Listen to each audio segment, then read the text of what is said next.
Welcome back, everybody, to another episode of the Two Man Game Podcast. You know who I am. I'm Dante. It's my co-host Casey.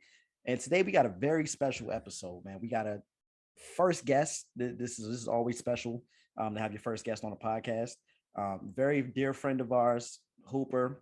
He's been through it all levels of basketball, and even his last stint was overseas. So we'd love to hear what he has to say, and let's get going.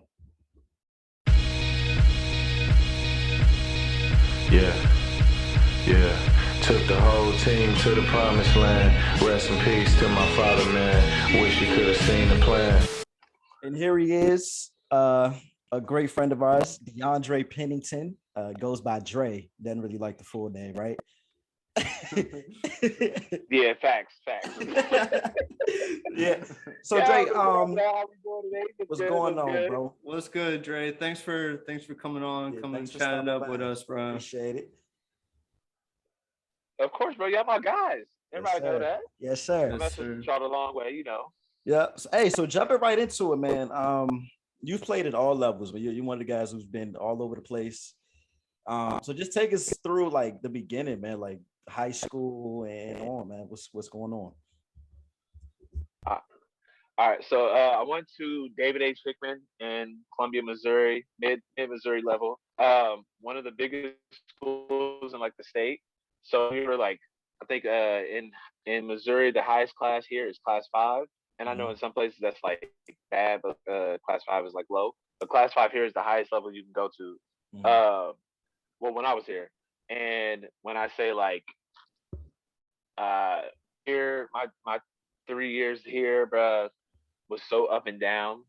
I want to say my first year we were like 7 and like 18 or like that. I was a sophomore. Damn. I was barely getting like varsity clock. It was crazy. My second year, second year. One of my good friends, like actually all of them guys I still kind of talk to now. We went like I want to say 15 and like 10, and we started like rolling a little bit. We were like, hey, like we can be nice. And no one really knows this outside of Missouri, but our rival school that's in the same on the same road, like down the street, they had a like 9-year stretch of just beating the dog like mess out of us. Like it was bad. Like they didn't beat. So it gets to like my senior year, bro, and we just like, hey, I'm just telling everybody, I was like, bro, I just want to win. Like I just want to get like to state. I want a chance at it. Right. And so that summer, bro, was probably one of the summers I worked like the hardest, and like I just seen like friends of mine who worked like hard, like they worked the hardest they could ever do. And we started noticing, like we went to, I think it was a Georgia State camp, and we played like some of the teams from Georgia. And I think one of the teams, like I think they said they won state in like class 4 or something like that. I think they said like 5 years in a row. And when I say we beat them by like 30, we smacked them, like smacked them. Yeah. And we noticed, we just looking at each other. We like, hey, yo, we nice. Like we like that. Wait, so this is the team. This is the team that used to beat y'all up. No. This was my team. We went to Georgia and we played some other teams. Okay. That was like the start of like where we got our confidence. And when I say like we got our confidence from that, and we were like, hey, we can win state if we beat like teams from Georgia and teams from like all around Atlanta. Like this is a bigger place. Like this is known for basketball. Yeah. And next thing you know, I think we finished in like the final game there. We lost to like one team that was like, I think their average height was like 6'5". Like, come on. Yeah, that's tough. Like high 6'5" guards, like you're tough. Yeah. So So then like going into my senior year, we're getting ready. We got people doing great. Like people are getting stronger, getting better. And I ended up tearing my ACL in a preseason workout. And I was to say, was potentially a starter. I think I was even like thinking like, yo, I'm about to get like all districts, all like all conference type of stuff. Like I was trying to get to all like that type of level, and that ended up happening. and I would say like it changed my life in the sense of like basketball because I now had to like I thought about health problems that I never had to really think about Yeah. before. Right. Yeah. And so, but and nobody knows this. My senior year, I worked probably like tirelessly, and I came back from an ACL injury in like 3.5 months, 4 months, and I ended up playing in like my state games. You're a freak, bro. Yeah, bro. Yeah, yeah, bro. We was. I had to. Like that team like was full of like my guys, like some of the guys I still talk to this day. Uh, we ended up making it to the state final four. Played against one of the better teams in like the called like I'm not giving them no names. Forget that. Played one of the better teams in the state. Hey, bro. Lost, and then it became like, all right, time to figure out, where I'm going to school. Yeah. Yep. So yeah, Um, what were your yeah. options? Like, were you thinking 4 year, or were you thinking about playing junior college? Like, what were you initially thinking? So it's weird to say, but my first option, um, I was off rip. I was like, I didn't have that, like, I don't have enough film or stats to really like do anything. I said, I gotta go JUCO. And everybody hears like things about JUCO, and it's just like, yo, it's not really for everybody. And I truly do believe like Yeah, it is not for everybody. I agree. I Um, agree. yeah. So off rip, I was like, all right, well, let me go take a 4 year school then. The day before I was gonna go to the 4 year school, I went to the gym. I was like, you know what? Let me play a little bit. Ended up tearing my ACL again. So I had Oh. two. So now I'm on two ACL surgeries in I want to say in a year, And that was on the same and leg. it was yeah, same leg. Mm. Uh, that's Yeah. rough. So I was like, at that point in time, I was like, man, I don't even know about basketball anymore. Like, I want to be able to walk when I'm like, finishing. And I think Yeah. talk to the recruiter from this school, like I named the school. Talk to the recruiter from the school, and he was just like, hey, come here, get yourself right. He's like, we can figure out all the rest of the stuff. Probably should not have done that. Probably should have just waited a year, sat out. But it did teach me how to like work out and get my body right. And I would say like that, I got right, man. I got strong. Learned how to work hard like in college, and then Yeah. learned how to utilize my time in college. Yeah. That's good. That's Uh, good. yeah. So then it came to like, finish my year. I redshirted. I had a medical red shirt, so I was like, let me use it. And then I was like, you know what? Maybe I'm just not feeling like this school is not for me. So I transferred to a junior college out in Minnesota, and it was in the middle of nowhere. Like closest city was like 2 hours away. bro, like bro, like closest city was like 2 hours away. I'm like, this is the farthest I've ever been from home, like with nobody there. And it's Yeah. just me and like one of my best friends. It's just like both of us, we're just like, bro, what is going on? Like, what are we gonna do? And I would say that first year at JUCO, especially coming off an injury, I had to learn how to play basketball basically all over again. Yeah. Yeah. How was the competition in Minnesota, junior college wise? Because California, when I played, it was good competition. So I'm curious to Yeah. see, hear Uh, how that was. so it was good. A lot of guys from that part, just that because it was I want to say it was a D2 or D3 JUCO. So like it was like one of the lower ones, but like some of the guys would go like high major D2s or like low major D1s, and then you Hmm. had guys that went to like low major like NAIAs or low major D3s. Yeah. And there I was just like, oh, so like you could like get off if you can get off, like you can just go anywhere. Yeah. And so my first year was a struggle. Because like I said, I had to learn how to play basketball again, Right. and I was like, there were times where I would play like 8 minutes, 9 minutes, and then there were times where I would have like DNPs, like I didn't touch a floor, and I never let that deter me. It was like, yo, you just gotta work. Like we're Yeah. all sophomores and we're all like freshmen. Like, yo, you gotta work. Yeah. And yeah, so early morning grind, like getting up, going to lift, to just shooting early in the morning, like just getting a lot of shots up, to just like watching a little bit of film here and there, like learning what I need to do, and just asking and talking to my coaches.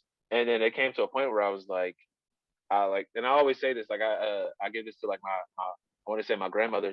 She would never let me quit anything, and that's just how the mentality I have to this day. And she was like I just straight up went up to my coach and I was like, hey, like I just want to let you know, like I'm not quitting or anything, but I want to ask you, like what can I do to get on the floor?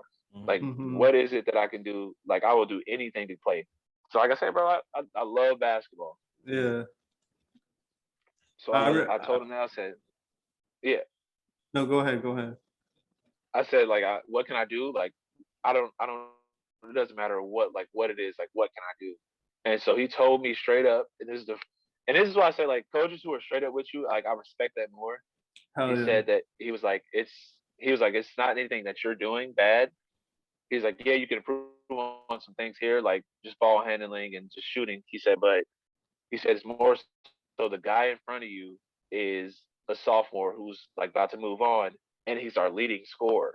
Yeah. So, It's a tough position. so Yeah. just imagine, like, yeah, yeah. I was like, he said, if you can like figure out how to change positions or just like figure out a way to just get on the floor and impact, he said, I'll play you with him. Yeah. So that is exactly what I did. I learned how to rebound and I learned how to like be scrappy with it and everything. Like I Right. found my way on the floor. Yeah. Yeah. Hey, I Yeah, respect the hell out of yeah, that, bro. bro. Mhm. Because I was in the similar position when I was at Cabrillo. Like in the beginning, wasn't playing. The guy ahead of me was just a better player at the time. And a lot of players, when they're in that position, I would say they would just kind of quit, go through the motions, not really give a fuck. But like with me is I wasn't even supposed to be in this position, so I'm gonna try to take advantage of it. So just staying ready, working on your game. It sounds like that's exactly what you did, and it worked out for you. Yeah. Yeah. Yeah. I think it's So the like, biggest misconception. I don't mean to cut you off, Dre, but I love no, that you're you good. came on here and told that story because I think it's the biggest misconception that you got to go to a Division I school to get noticed, or Mm-hmm. low Division I, Division II, blah blah blah. The fact that you went that college route or that junior college route and ended up working on your game, it propelled you to succeed at the next level and stuff like that. And that's just a great story. Like people just quit too easily. They don't get where they Yeah, want to go initially, and they yeah. just want to give up. So Yeah. I I mean, love that. Yeah. even a lot of people in your situation probably would have switched schools Right. or done something like that, because a lot of the times when things aren't going your way, it's easy to just kind of go to another school.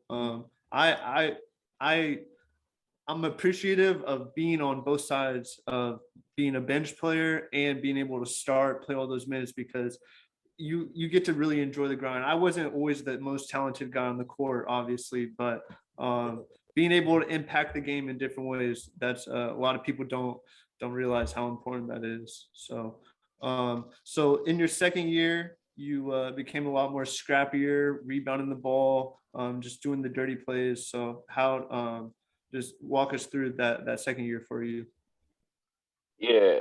Yeah. So second year, now like I'm like, yo, they're like, yo, you're the captain, like you're the leader of us, like everyone looks to you for everything. And I'm just like, wait, what? I said, bro, I went from not playing at all to now like, yo, like they leaning on me.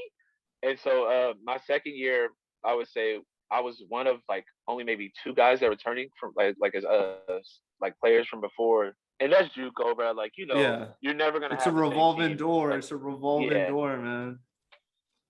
yeah. And I tell people that I'm like, you're never gonna have the same team. Like, even if you get like four of the like the 12 guys or 15 guys that you had before on your team, that's way better than you getting all fresh 16. Yeah, yeah. Any returners are good, So at yes, least in junior college. So bruh. Oh, facts. yeah, So that happens. We got maybe like three or four guys that come back. So then like I'm like, all right, cool. Like, we're about to be good. Like we have the perfect team for this like setup. And we're like instilling offenses. We're learning everything. And then I want to say we just had so many like in this school, like it happens, we had so many guys that like either some guys that couldn't get grades, some guys that like couldn't couldn't stay out of trouble. So we just had a revolving door of just guys that were just in and out of like playing. And then at a point in time, bro, we started off with like 10 people. We got down to like 5 or 6. And we just had to be like, hey, can you like we just had to get other people to like, hey, can you come in and like, help us practice type stuff. yeah. Bro, That's like it was tough. JUCO's one of the craziest times I will ever say I had, but it's one of the funnest times I ever say I had. I will say Definitely, that. definitely. So then it got to those points, and then like we started off rough, and then I think at a point in time we like hit a stride where we started winning again. And we won like maybe like 4 in a row, 5 in a row, and in JUCO like nothing else matters other than conference play. Like Yeah, if yeah, like you don't win your conference, like you don't get like your top 4 spots in your you ain't conference, gonna make you don't go to the playoffs. tournament. Yeah, Yeah, you don't get to make playoffs.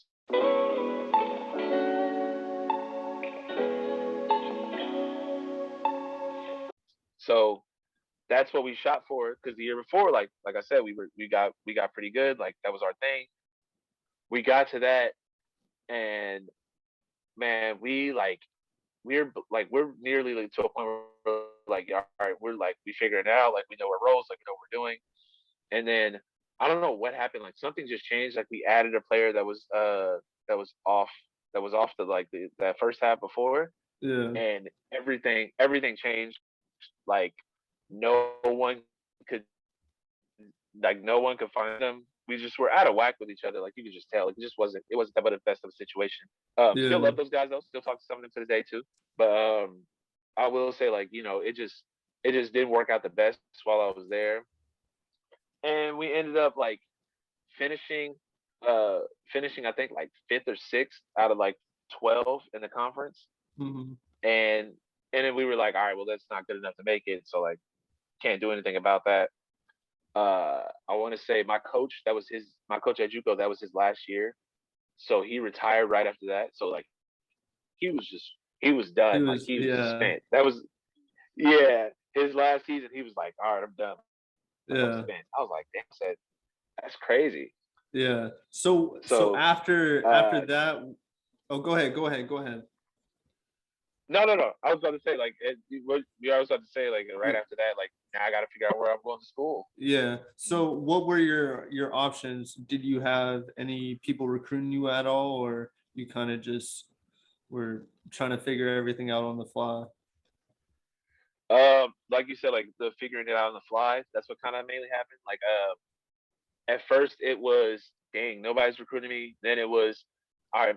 I talked to a couple people, and then those people talked to like some other people, like other coaches, and my name kind of got out there. And then I want to say like this recruiter who helped me out. I like give him credit to where I am today.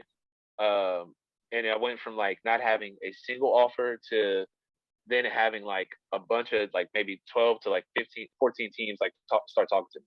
Wow. Yeah. So So what made you go with Fisher ultimately? all right. So you're gonna laugh at this. Um, so I'm like driving down. I'm driving down from Minnesota with all my stuff, and I'm like, dang, bro. I was like, yo, like this is crazy. Like I really don't have like an offer. I was like, and I knew I was decent, and I was like, man, I'm still better than like. I was like in my head, I was just thinking like I'm better than half the guys that were starting offering, getting offers. Man, my dog Lindbergh called me up and was like, hey, he was just like, hey man, saw your tape. now name is David Lindbergh. Like, I'm trying to offer you a scholarship. Like, what's up? Like, let's talk, let's chat. And I'm like, I said, man, all right, like it's cool. Like, I would love to. Like, I said, can I get like, should I take a visit? Like, what's the name of the school? He was like, oh, Fisher College. You know, we're out on the East Coast. And in my mind, I'm thinking, I'm like, bro, I have no reason to ever live on the East Coast. Like, Yeah. I'm like, whatever. So then next thing you know, he was like, I'm like, yeah, I want to move to like, a city. Like I want to be in the city while going to school because I'm just tired of being like small towns and Yeah. being in the middle of Nowhere. nowhere. Bro, like you get tired of being like the only thing that's around you is a Casey's and a Walmart, and like that's like the highlight of your day type thing. So we're like, he's just like, well, you didn't even hear where I said, you're about to go to school yet. I said, you hear how he said like you're about to go to school yet. So I'm like, bro, what? I'm like, man. I was like, man, where are you? Like, where's the school located? He said, oh, well, you're in luck. He said, we're located in Boston. I said, hey, yo, hold on, wait, what? Wait a minute, hold on. I don't know what's going on. Yeah, bro. So he like that was like, hey, and this is why I say he's one of the first coaches that like I love coaches that are like real and honest with me. He offered me and he straight up said, like, hey, you come here, you're gonna have like a certain role, and this is what I want you to do, and this is what I expect you to do. But he said when you come here, like he said, just know that you're in the middle of like, downtown, you're in the city, and you're in one of the best cities that you could ever be in. Yeah, I agree. Yeah, so hey, as soon as he said that, I said, all right, I'm sold. I'm with it. Let's go. Without a visit or anything, you didn't even take a visit out there? Bro, I did take a visit out there. I looked it up. I was like, and then somebody I know also looked it up. So we like started watching film. I'm looking at like the players who are playing. I'm like, guy's a senior. He's a senior. This guy's gone. I said, oh, I'm lit. Oh, yeah. I'm ripped. I said, oh, I'm good. Like I'm going into a situation. I only got 2 years, so like I'm trying to hoop as much as possible. Right. Yeah. Bruh. But they don't. No one tells you the like how you really live it when you get to Fisher. Like no one explains. Yeah, I was just about to ask you. I want to hear your first impressions of once you got on campus, because I know when I got there, I was like, yo, what the fuck did I just get myself into, bro? Like, bro, this don't look like a school whatsoever, bro. Like, yes, I'm in Boston. I'm sitting at the airport. Don't even like I want to hear your first thoughts. All right. So I get my ticket and everything, and I'm good. Like I'm going out there. First off, I didn't even really use Uber or anything, so I didn't even really know about that as much. And so when I think of like Boston, New York, I'm like, oh, taxis. Like I'm thinking taxis. Like that's common sense. Yeah. But I get in a taxi from the airport. Oh yeah. I get hit with like $48. I said, oh hell no. I said, I'm about to burn this taxi to the ground. Yeah, taxis will run it up on you in Boston. Trust me. They will run it up. Bruh.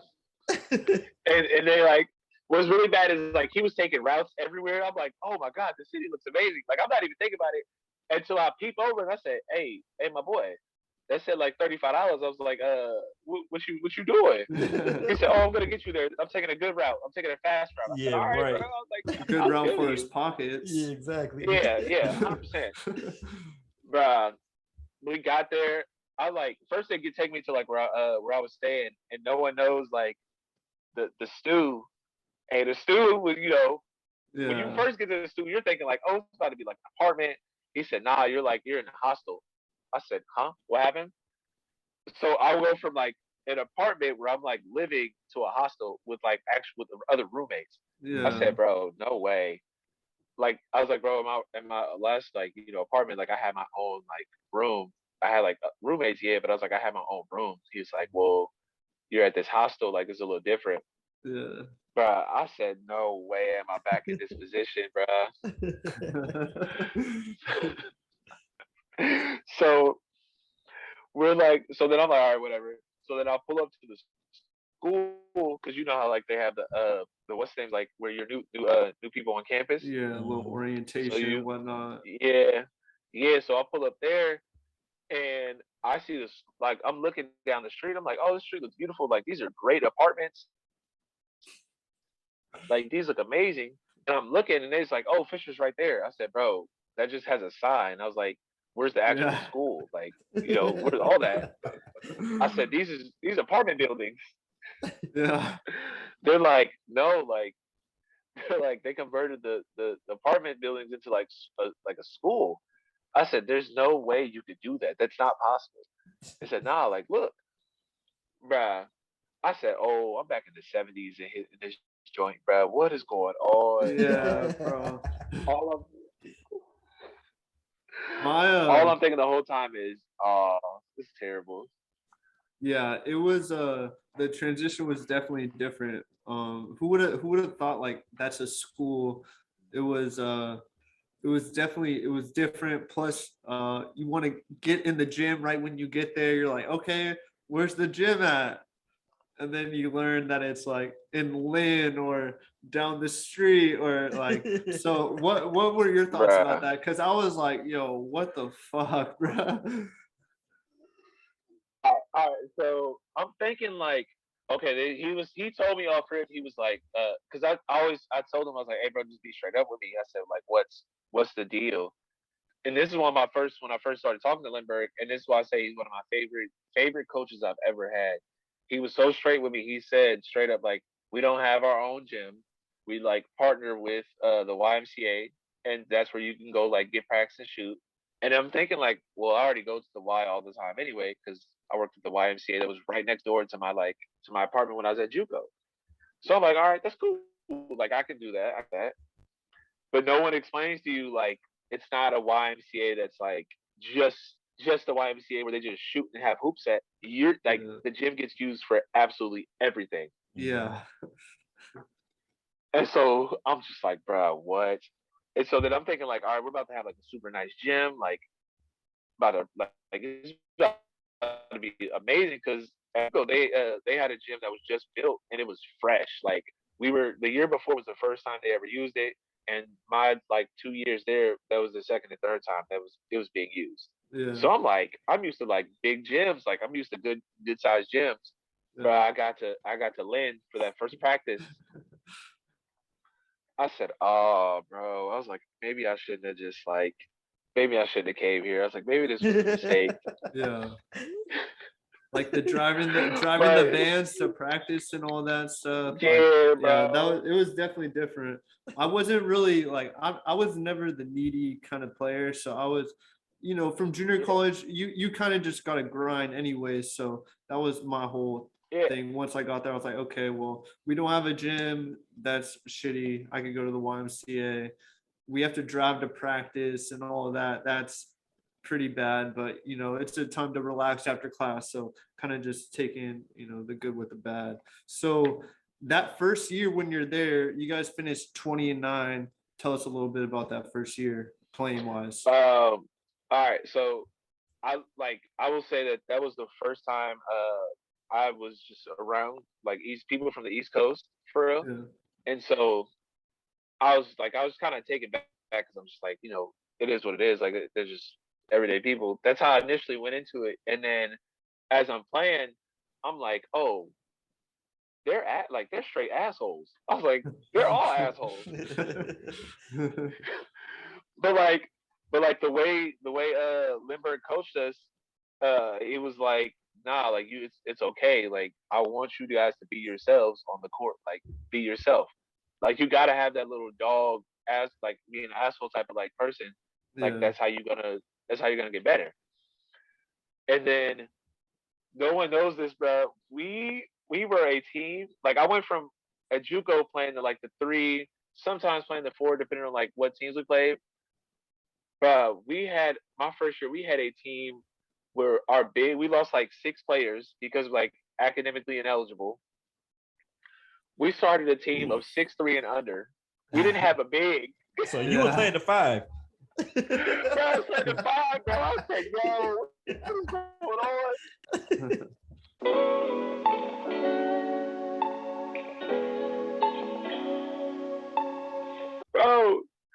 I'm like, I literally, because no one, like, so when I think of like NAIA, because there's a really good one where I'm from in my hometown, they're usually like ranked like nationally, like top 5, like top 10 all the time. And I just think of them, and they always had like JUCO transfers, and like D1 bounce backs, like D1 guys that would transfer down. They're always like NAIs, like I just remember them being like crazy good, like straight dogs. And like they're not that much different from D1s. They're probably closely similar to D2s, but I'm like, no, like they're basically the same. So we're like I'm thinking like, oh, we're about to get clapped every game. Like there's no in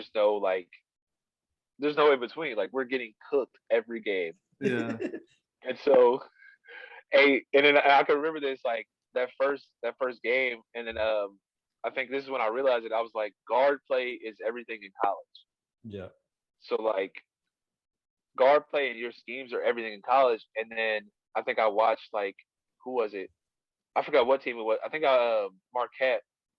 And then I remember watching Marquette, and then them having like basically they were always undersized, and it was everything was switch 1 through 5. Like we'll like three like 2 through 5 was everything was just kind of switch. So I'm thinking like, all right, so we're just gonna have like we're about to get cooked, like it is what it is. And next thing you know, that first game comes around, and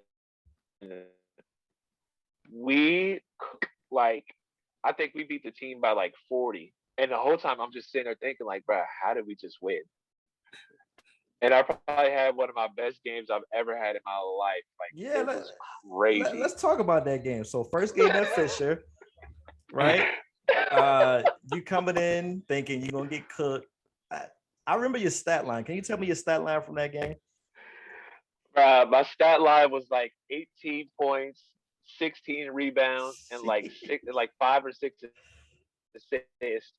And then like a whole time I'm just thinking like, there's no way that we just cooked this team like this. Like hey, that's a monster game though. 18 to 16. Yeah, that's a hell of a game. Bro, I said, oh wow. And then I think what made it really crazy was that like I think I used to tell people like straight up, I'd be like, nah, I don't play basketball, like I golf. And they used to be like, what? And so then when people see me like playing my first game, they were like, hey yo, hold on. You start? I said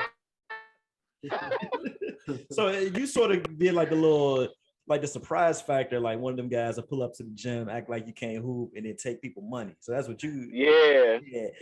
Of course, you gotta do that. Yeah. Hey man, so we are like when I say we are like we get to rolling. I think we start out like 4-0, 5-0, and then we lose our first one. We're like, all right, whatever, cool. And then we hit a rough patch where we played one team, and I think that team actually they beat the Division 1 that year. They're a team from like Maine. They beat the University of Maine and beat them like straight up. Man, this is when I realized like, all right, we need a big. We gotta get our bigs back. Dude was like, I want to say 6'6", 6'7".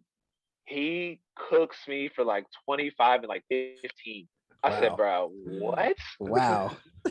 That's humbling right there. You get 25 and 15 on your You after that, you're like, all right, yeah, I'm not where I need to be at. but I'm just telling everybody, I'm like, bro. I said, bro, I'm just out of position. I said, bro, I'm playing like as best I can, but I was like, yo, I'm a guard height and like guard skills playing just the 5. Like it just is what it is. Yeah. Like we real life look like the Rockets, like PJ Tucker that one year, yeah. And that's the thing, bro. That's the thing about college, bro. A lot of the times people are playing out of position.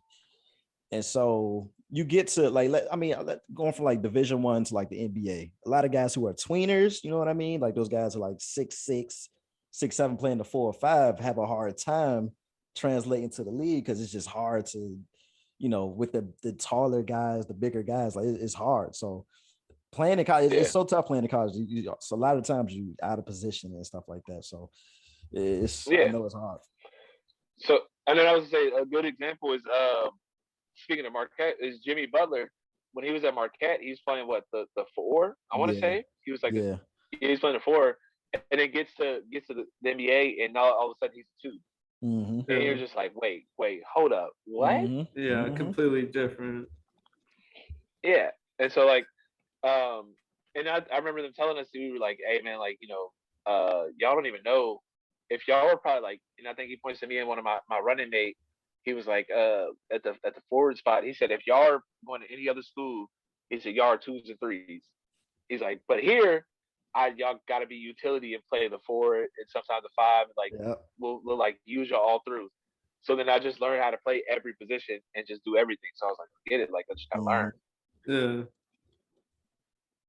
Yeah, It, so we get to the let's say we get to the tournament. We ended up making it. We won 20 games that year. We get to the tournament, and we're like, they disrespected us. We felt disrespected because we were the last team to get picked, but we were also the team that was the hottest team coming in because we won 13 games in a row. yeah, So we were just like, yo, like whoever it is we played doesn't matter. Like we were about to cook them. Like we don't care. And we get to the tournament, and it's in my home state of Missouri. And like I get my family to come. I'm happy. Like, bro, I never thought my mom or like anybody would see me play in college. Like, it just is what it is. Mm-hmm. So we get to that point. We're like, yeah, let's like we could do this. Like, yo, we could win this conference. Like, we got a chance. But you know, the glass. What they say about the Cinderella story. Glass slippers yeah. hit The midnight glass on us. slipper. Yeah, Yeah, it hit midnight on us. We didn't have the best performance. I want to say like our leading scorer probably had it's probably one of his worst shooting days he probably ever had, and it was just Mm-hmm. like it just happens. yeah. It Just just happens at wrong that time. night. Yeah, Yeah, and just from the game before, he had like a 42-point night or something like that. And he had like one of his best games he had ever had as like for his senior night, and it was just like wow, like Mm-hmm. yo. And the funny thing is, the school that beat us is the school that was recruiting me. It was one of the schools that was recruiting me. oh wow. Wow. So was that sort Yeah, of so going into that game where you sort of like did you feel like you had a chip on your shoulder, like I got something to prove, or what was that like? yeah. So I had a huge chip on my shoulder. I was just like, man, like I I want to win, like, cause like I said, like for college, I just remember thinking like I want a national title. Like that's my goal. Like that's what I want. I was like I had my chance at a state ring. AAU, I had my chance at a national title. Like it just didn't, things just didn't happen. Played some of the tougher guys, and it just didn't work out.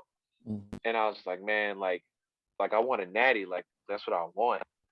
And it just came to that point where my junior year, we just didn't get it done. That's what happens. Like it happens. It is what it is. Yeah. Mhm. So moving forward Uh, to the next year, Oh yeah, look, Casey got a lot to say. yeah. so that was my first year. Once I transferred to Fisher, we finished the season 11-16. Um, you guys, the team you guys had 6 returners coming back, and then we had a lot of new guys coming in, some freshmen, some junior college transfers, me and Brandon. There's probably a couple other I just can't think Yeah. of them right Yeah. now. Can't think of it. Yeah. It is what it is. But so yeah, we finished that year 11-16, new coach, new system. We weren't very consistent that year. What are your whole thoughts around that year? I know that was your senior All right. year. I had a lot of hope. I thought we were going to be really good. We a lot of guys who could hoop. I don't. I want to hear All right. your thoughts Yeah. first. All right. All right. So there are a couple things. So the thing is, when you say like the guys who were like the 6 returners, being honest, none of the guys who were the 6 returners, only one person really had like experience of like before and everything, and that was me. All the rest of the guys didn't like, because I want to say before from that for that first year, we only like at a point in time we had 7 players and we only played 6. Yeah. And then when we got the rest of the guys, we played 9. Yeah. Like we didn't play a lot of guys, and so the guys who were the returners came and everything. Like they were playing with us, and I'm just like, dang, like I was like, everybody. It depends on like how everybody did over the summer. Like that's all I could think. Like what did you do over the summer to improve? get Like, ready, what did you do to get better? Yeah, like for me, it was mentally. Like mentally, I got ready. Like because I said I was like, it's gonna be a grind. Like because I know everybody's new. Yeah. So, and I said you can tell. I can tell how the games, like the season's gonna go from the first like 5 or 6 games. Actually, from the first practice and the first 5 games. Yeah. And so I looked at our schedule. I seen like, oh, we got them. I was like, oh, hey, bro, we could low key win like 25 games. I said, what? I said we got bigger. We got a little more athletic. I said, oh, we got a squad. Yeah. That's all I'm thinking my whole time. I'm like, yo, we got a squad. Like we got a chance. Yeah. And so no one really tells you, like, especially at Fisher, that not having the gym part shows a lot in the sense of like you can consistently tell who really like wants it, and then like who was just like there just to hoop. Yeah. Just like be like, oh, just hoop. Just get my practice hours in, and then yeah, be all right with that. Yeah. Yeah. So like me, like if anybody remember, I'm telling dudes like, yo, like y'all trying to go hoop, let's go hoop. Like I'm organizing, like, yo, let's go hoop. Like I want people, because that's what like the year before, no one knows this, but like them guys really didn't like work on their games as much as like as the year after. Being honest, but the difference was just like they knew the system so well, and mentality wise, they were just like they had it. Yeah. Like it didn't matter. So my senior year, I'm thinking like the more we hoop, the more we're around each other, the more camaraderie we got. Like we're gonna be great. Like this could be a great team. And I want to say that the first practice. Remember, we have a new coach. It's Rob's first year, and like being a head coach, and like with Lindbergh, it was grind, like, and like if somebody has something to say to disrespect each other, like he would let it happen. Like if you were challenging somebody head to head, oh, you do that. Like what was it? Iron sharpen iron. Like it was that all the time. Yeah. And then like if like how people would talk to each other, like oh bro, like it wasn't like, hey man, it's okay, like you'll get them next time. It was, well, you get your ass busted, bro. Get the hell up. Like let's go. Yeah. Like get on your shit. Let's go. And then I think that with like that type of I learned from my boy Grady, with that type of leadership, like that's how it was, like that, and that's how I was bringing it. And then I want to say the first time I went up there and I started talking to Rob, everything changed. He was like, I don't really want us to talk to guys like that. And I was like, huh? I said, we're grown men in college. Like, what do you mean? And then it went from, hey, I want you to like, it went from like me and I want to say me and my boy Ant, it was like, hey, we're gonna try and like, get the offense running through y'all, because like you two would know like what's going on more. And then we'll figure it out to, hey, he's like, Dre, you might be the third or fourth option to like stuff like that. And it was just like small, like just different changes where I was like, bro, the year before the summer, you had a whole different thing to compare it to now. I was just like, bro. And then we lost a coach. He got shout out to Jess. Like he got his start as a head coach, as a girl, like the girls' head coach. And then we had my guy Benny, but like Benny was good, but like you could just tell that like as a coach, like guys weren't trying to like listen to him. Yeah, no one was paying him no mind, bro. Yeah, like it was crazy. Benny, if you're watching this, we love you, man. Yeah, like I mess with Benny. He was Like, cool as hell, bro. But no one was paying him no mind though. It was crazy, bro. Bro, like I would listen to Benny and like I'm like, okay, like I'm picking up on what you're saying. But like if he went to like the next person who was like maybe a sophomore or a guy who was just like just now getting fresh minutes, they would be like, look at him and be like, Benny, get the fuck out of my face. Like, what are you talking about? Look, I'm gonna tell you my favorite Benny story. I already know what it is. You already know what I'm gonna say. But keep it going, bro. So we in a tight game. Well, y'all in a tight game because at the time I'm the manager for the team. You know, I'm water boy, do it all, Dante. So we at the point where it's a close game. I think y'all down 2, I believe, something like that. So Rob is trying to draw up a play in the timeout. And I don't know if y'all remember, but Rob was always like bent on timeouts. Like, I need y'all here quick. We only get 30 seconds. We only get a minute. Yeah. He was always like, I need y'all here and present. So he got y'all lined up. He's like, I need my clipboard. And so Benny got the clipboard like under his like arm, just looking away, right? Like just not paying attention. So Rob's like, where's my clipboard, right? So Benny still at this point doesn't hear him at all. He's like just lost, you know how Benny was. So Rob is like, looks at him like, yo, Benny, give me my damn clipboard, like snatches it away. When I tell y'all, like, that was probably the funniest shit I've ever seen, because it took like 10 seconds trying to get the clipboard. And Benny just not listening, like not paying attention at all, just like zoned out. It was so funny. But nah, shout out to Benny. So, I love yeah, Benny. Benny was cool as hell.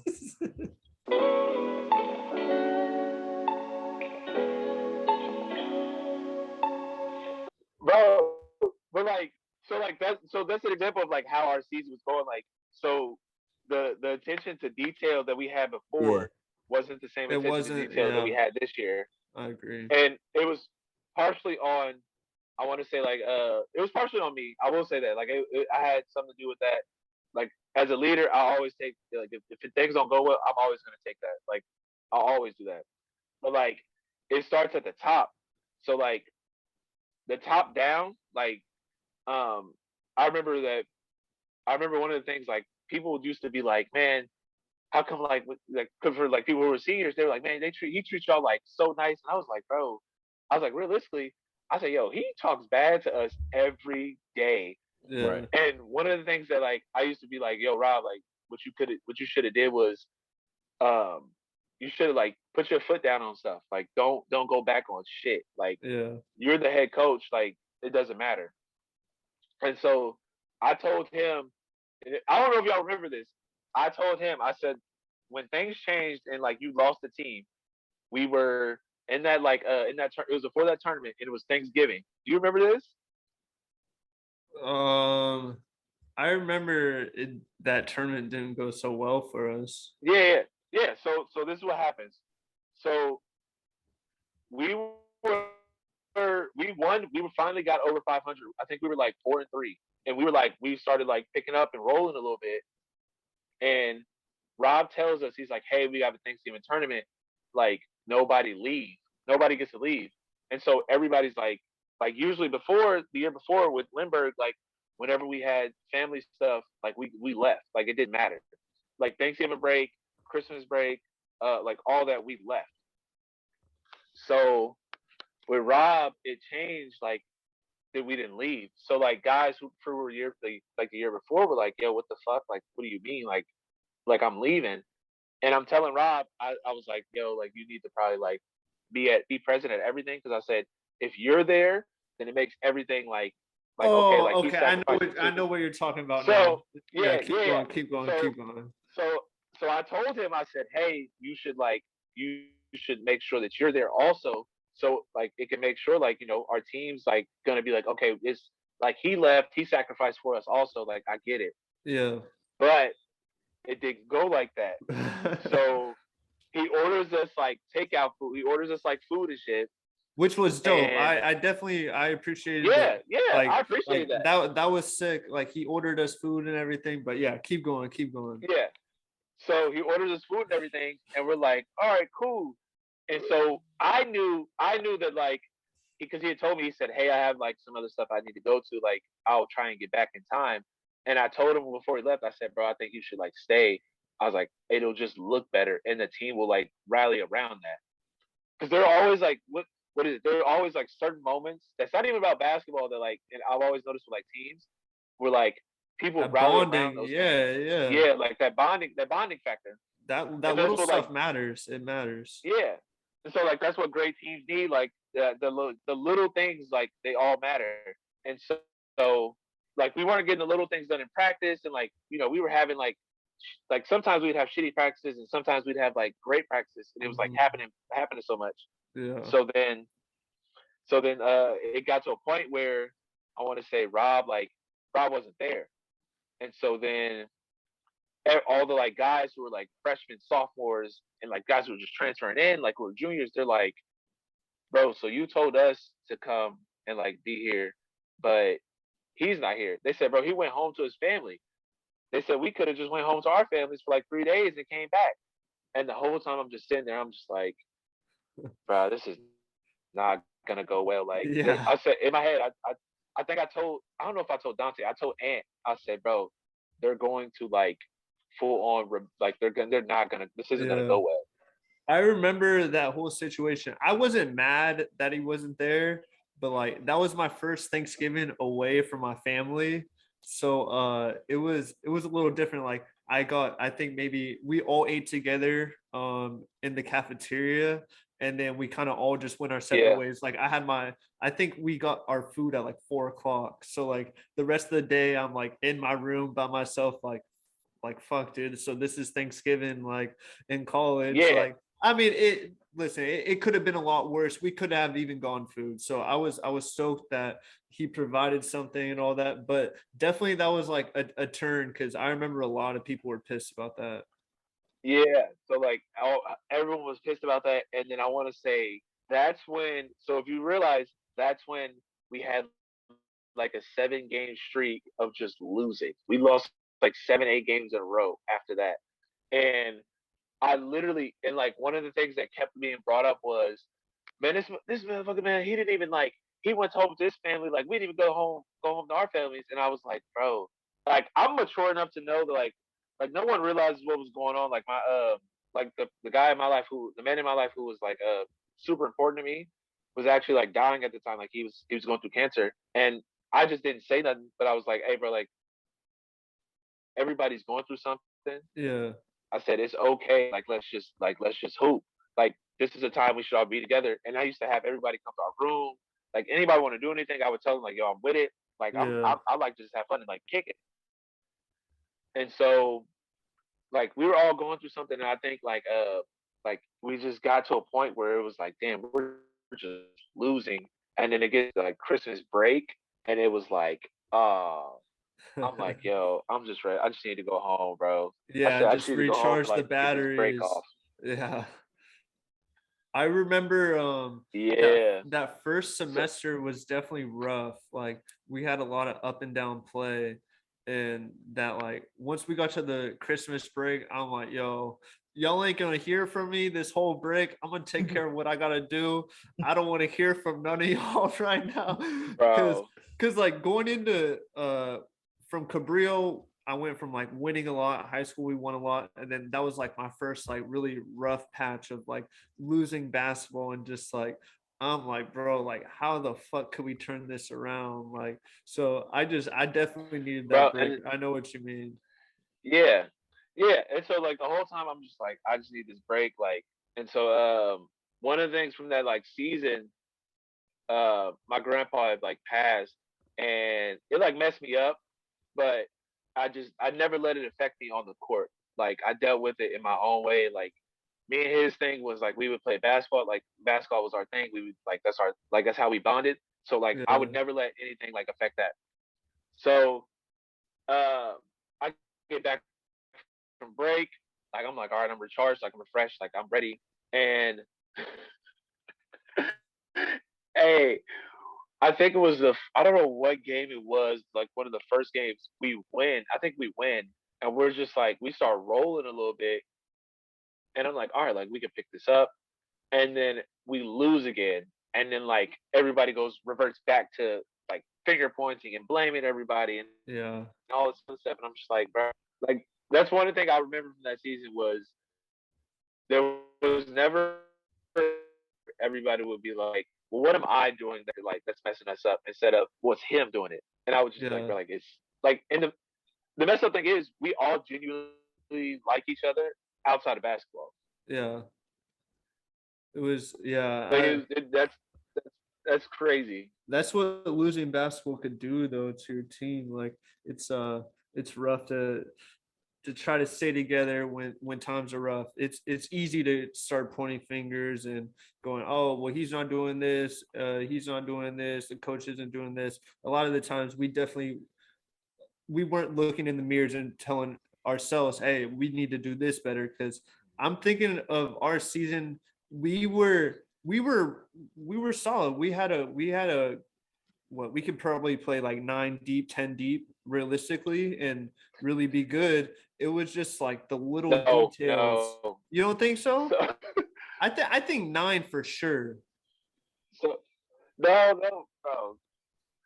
bro. So being honest, it messed us up was we went too deep into our bench, and I remember saying like, I remember like looking our roster up and down, and I said realistically, we have probably 8 solid guys. I said the rest need time to develop. I said they're not ready, and I want to say I told you this, and I told Ed this, and I told Dante that too, because we were all in a room together, and I was like, bro, we're not as deep as we think. And I said, realistically, we only have like a solid like 8 people, like solid 8, maybe one extra, but like solid 8, and you don't need to give any more than that. I think I agree with the solid 8. And then I think the ninth person, it could have been either day. Like one day they could have, if they were producing, they could have been good for us, but then that other day it maybe wasn't the best day for them. You're like, oh, And you're then good. I had yeah. Oh, my friend, we good? Yeah, Yeah, you're we good now. good. You're good. Yeah, you're good. All right, all right. And so then I had two other teammates who was just like I, I don't know what was up, man. Dudes was emotional. Like my 2 senior guys who I was running with, like my running mates were just like up and down. I'm just like, bro, what is going on? Like, Yeah. It was um, hard to be consistent but it, with our team that year. yeah, yeah. But I will say though, like, all in that, it's still the fact that like I probably still had some of the most fun I had that senior year also. Yeah. Yeah. No, I hundred I percent, agree. hundred I percent. agree. Like we weren't playing great basketball, but like the group of guys we had on the team, it made it I mean, it's never fun losing basketball games, but when you're around those group of guys, it's a little bit better, I guess you could say. It was definitely in living in Boston, that was great too. So, but overall, yeah, that first year was, or your second year was definitely really up and down for us, which was a little bit painful. Yeah, But I mean, it's all good. It's yeah. Oh, good, baby. But moving Hey, on from that for you, so obviously, like we've been saying, we didn't finish off the year right, but you wanted to keep playing basketball after. So what was like the roadmap? What you were thinking about doing after? all right. So, rundown after I was like, you can try and get on like overseas and everything like that, or you can try and like do I think it was do something like an ABA team. And the whole time I'm just sitting there thinking, I'm just like, bro, like I said, for me to go overseas, I was like, I have to like work on my game. Like I need to like work on my game. And so I was like, man, I was like, and plus, man, I didn't have any aspirations to do that. And I was like, man, I'd rather get a job and like get a career. I was like, I enjoy like stuff outside of basketball too. Yeah, So started talking to people, and I was like, man, I want to get my MBA. I want to get my master's degree. That was my goal of moving to Boston anyway. Like I told Lindbergh, that was one of the first things I said. I was like, I want to get my master's. Like like that's something that like I want to pursue. definitely. Next thing you know, we get to talking. And he puts me onto this program where you get to play overseas while getting your master's, and you get to play there. And I would say like that first year, that like the year after I was gonna, you know, I'll call it the training year, like first year of training. I was like, man, let me just like not do that just yet. And so I told them like, hey, can you hold off for me for a year, and then I'll try and do it. Yeah.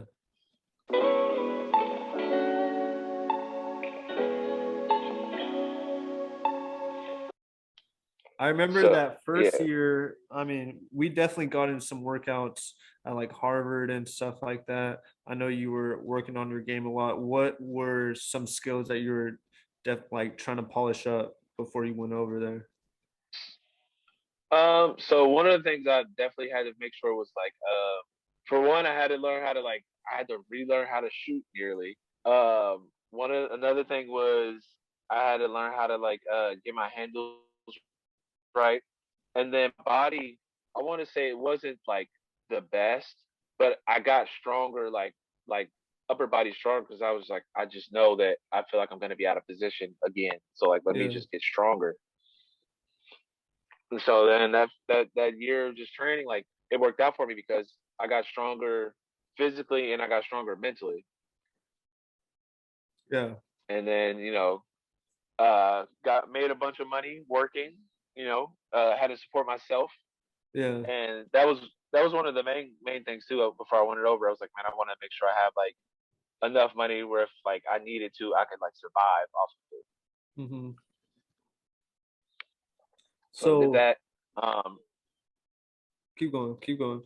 No. It was Uh, to say, uh, so when you were doing all the training and stuff, did you have a idea of where you wanted to play, or was I know it was like with the master's degree and stuff like that to obtain that, but was there like any particular place overseas where you wanted to go do that? well, I always said like I was just like, man, like if I get a chance to like go to Spain and stuff like that, bro, I would love that. Yeah. And but I said I was like, I want to be somewhere where like they at least like speak English as like their first language. Like I don't want to be stuck nowhere just like trying to Yeah. communicate, be like, huh, the whole time. Yeah. Yeah. No, definitely. So once Yeah, it bro. all came down to it, you chose London as your place to play, Yeah. right? Is So that correct? actually, it was a school called Bournemouth, England. So I chose a school. Okay, in England, England. Okay. Yeah. So it was like that. And it was like their highest school, like the school's like at the highest level there. So it was like the competition would have been great.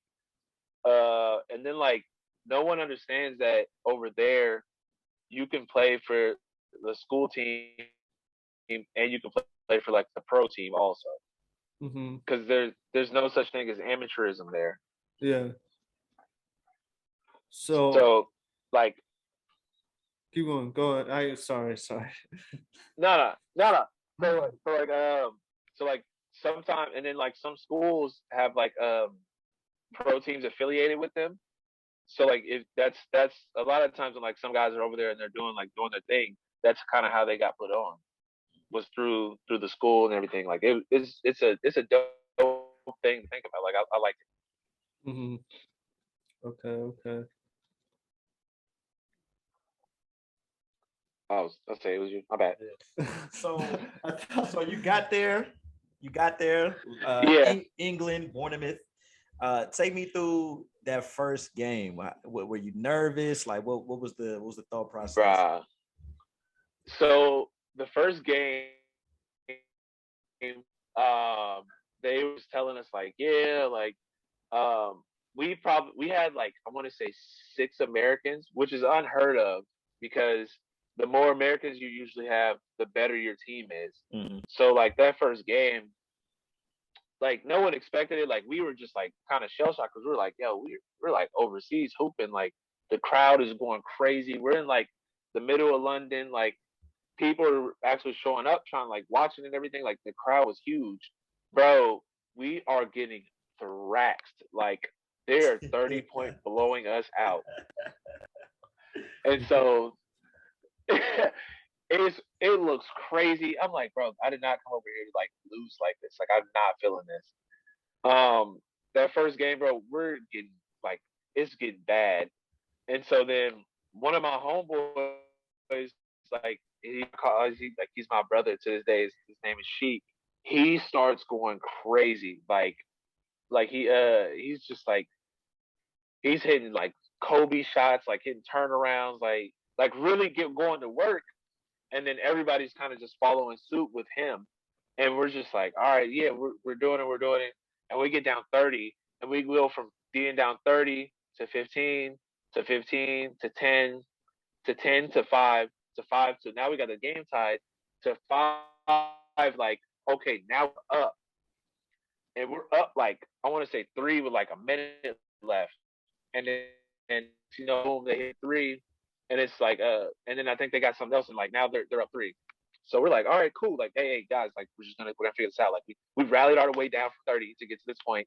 Like we might as well win. So we're talking. Yeah, we're talking. We're like, all right, cool, figuring it out. And then my boy Sheik, like I said, man, he's probably one of the best players I've ever played with. Like he starts going, like he starts, dribbling. He's like, I don't like that. I don't like that. I don't like that. And I want to say like the overseas is already like pretty far. Like it's already a good distance. Well, he was probably like, I want to say maybe like 4 steps back from that. Like he was probably like the NBA, like a little bit more far than the NBA range. Yeah. Shoots it, hands it in his face off the dribble, and makes it at the top of the key.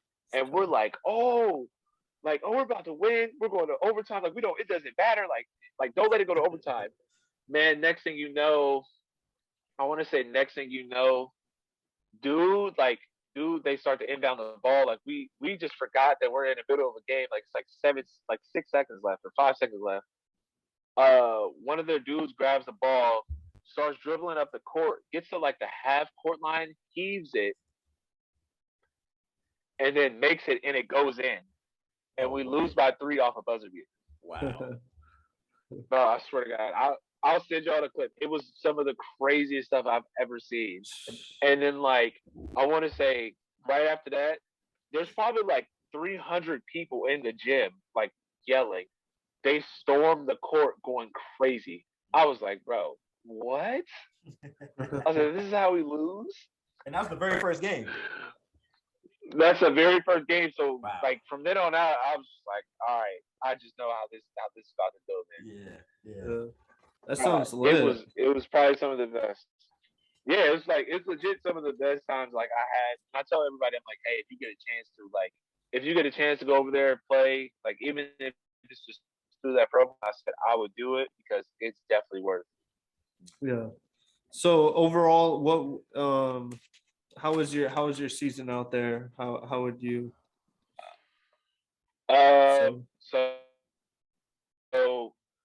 So like how that first game went was every game basically. Like we were down, climb back in, and then we'd lose. And we'd be like, bro, what is wrong with us?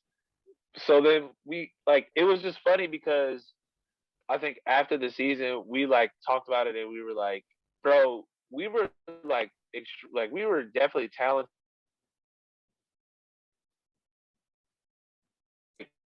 Because we were coming up to win. Like yeah. We're just like out. And then like we ended up winning. Yo. We went like 19 Yo, or something like that. You're And thinking, then it's not just me, is it? Yeah, nah. You had cut out a little bit. Okay. Oh, so I'll say in like one of our leagues we went like 19-0. Wow. And then in like our like wanted to win. We were like I want to say like 2-7, 2-8 or something like that. Mm-hmm. Like it was a nuts. Like it was nuts. Like just up and down all the time. Yeah. Sounds like a good time. So you Yeah. ended up getting your degree out there. Congrats on that. So what's next for you?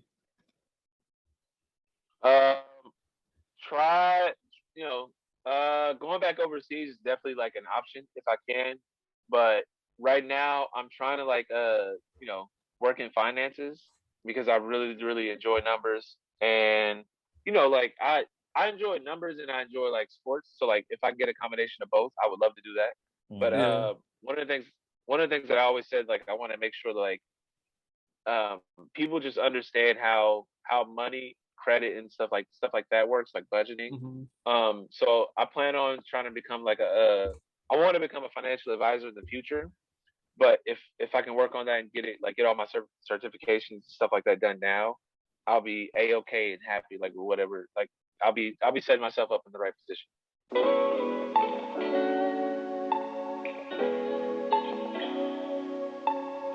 And that's a wrap for episode 8 of the Two Man Game podcast. Once again, thank you, Dre, for joining us. We really appreciate it.